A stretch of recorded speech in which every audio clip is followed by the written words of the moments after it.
પ્રોટીનથી ભરપૂર એવા કઠોળના લીલા મગનું ખાટું બનાવીશું કે જેને તમે મગની કરી પણ કહી શકો અને એને રાઈસ તથા ગુજરાતી ખાટી મીઠી કઢી સાથે સર્વ કરવામાં આવે છે.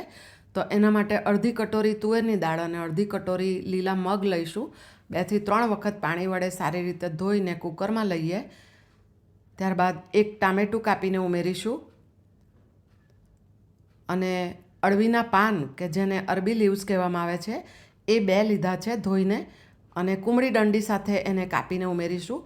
આ ખાટુંમાં આ અરબીના પાનના ખૂબ જ મહત્ત્વ છે, બહુ જ ટેસ્ટી લાગશે આ પાનથી. તો આ પાન ઉમેરીએ.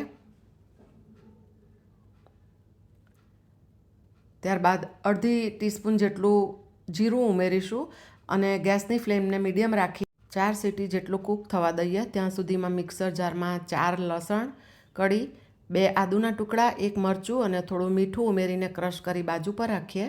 અને સીટી થઈ ગઈ છે તો કુકર ખોલીને એમાંથી ટામેટાના ફોતરા કાઢી લઈશું અને દાળ તથા મગને સારી રીતે રવૈ વડે મિક્સ કરીએ. ત્યારબાદ 1 ગ્લાસ પાણી ઉમેર્યું છે અને મસાલામાં 1/2 ટીસ્પૂન હળદર, 1 ટીસ્પૂન લાલ મરચું પાવડર, 2 ટીસ્પૂન ધાણા જીરું પાવડર,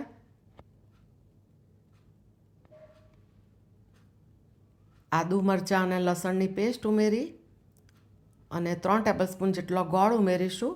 આ ખાટુંમાં ગોળ અને લીંબુ બંને હોય છે અને તીખાશ પણ હોય છે. સ્વાદ પ્રમાણે મીઠું ઉમેરીને 8 થી 10 મિનિટ ઉકળવા દઈશું.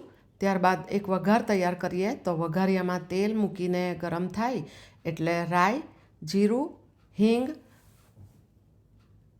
લાલ સૂકા મરચાં અને લાસ્ટમાં લાલ મરચાંનો 1/4 ટીસ્પૂન જેટલો પાવડર ઉમેરીને આપણે જે ખાટું તૈયાર થયું છે એની અંદર વઘાર કરીશું. ગેસ બંધ કર્યા બાદ હવે એમાં લીંબુનો રસ ઉમેરીશું, લગભગ 3 ટીસ્પૂન જેટલો, અને ત્યારબાદ કોથમીરથી ગાર્નિશ કરીશું અને સર્વિંગ કરીએ.